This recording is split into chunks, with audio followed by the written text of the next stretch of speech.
And now, CBS 21 News First Warning Weather with Chief Meteorologist Tom Russell.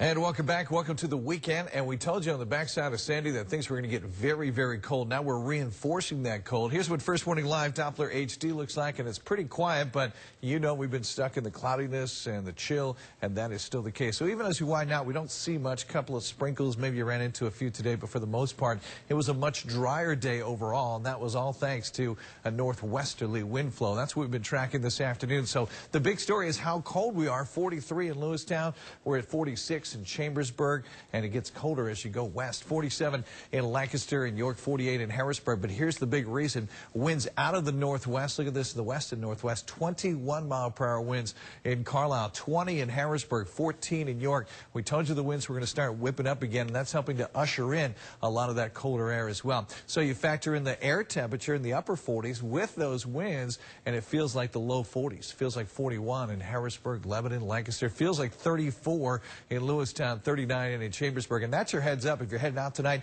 some of the late fall football games and things, it is awfully cool. 39 in Altoona, 38 right now in Pittsburgh, Bradford down to 35 degrees. So across the state, more of the same west and northwesterly winds at 10 to 12 miles per hour, 16 in Pittsburgh. So it's, again, that wake of Sandy, not officially Sandy so much anymore, just that pinch between where Sandy was and now high pressure trying to build in a little bit. So we kind of get some of those westerly winds that are awfully strong, and that's the case as we head into the weekend. So that's the way it kind of carves out that cold air. We've been showing you this the last 2 days or so, where because of that overall flow, this cold air is what's diving into Pennsylvania. But you don't have to go too far now to see some more bearable temperatures down toward the Carolinas in the 60s and Atlanta to the mid-70s as well. But overall, that circulation is still kind of dominating everything, but it's in its wake that we get this cold blast of air from the north and from the west. So that's what we're keeping an eye on. So some clearing. I think we'll see some of that tomorrow, but especially by Sunday as we get into mostly sunny skies. Very chilly air. So despite the sunshine and some clearing,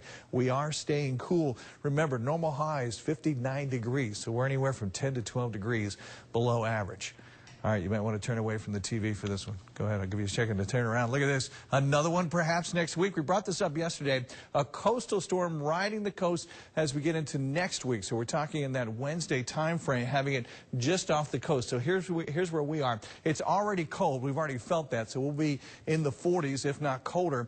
But by Wednesday, it's just sitting off our coast. Now, the feeling now for us is that it's far enough east where it won't be a factor for us, except for the fact that it reinforces the cold, maybe some showers, but certainly going to be a factor for the northeast, especially as you get into New England. So this is one that we're going to keep an eye on, but right now it looks like it stays far enough east of us to not really be a factor. So we shall see. Mostly cloudy, breezy, and cold.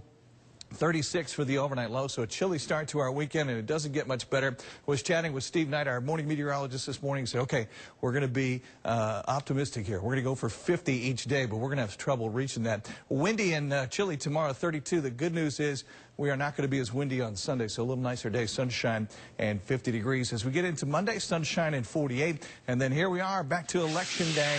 Here's your First Warning 7-day forecast. Don't forget to turn back those clocks this weekend as we stay in the 40s, so a cold start if you're getting up to vote early on Tuesday. We'll be in the 30s, and then we won't get a whole lot warmer than that, sunshine and upper 40s, and we stay that way. Again, all eyes now on Wednesday. I think we do get into maybe some showers at this point, but it's going to be a cold one, as you can see, all the way through next week. Now, somebody to my right here actually loves the winter storms, and her eyes light up. And it's when I hear the word nor'easter, I just get goosebumps. However, this time would not be good. It would be terrible for all the folks that have been through what they've been through last week. Yeah, so we're kind of hoping this one. New York and places like that. Yeah, the further east it goes, I think that would be a good track. I agree this time. Okay. Thanks, Tom.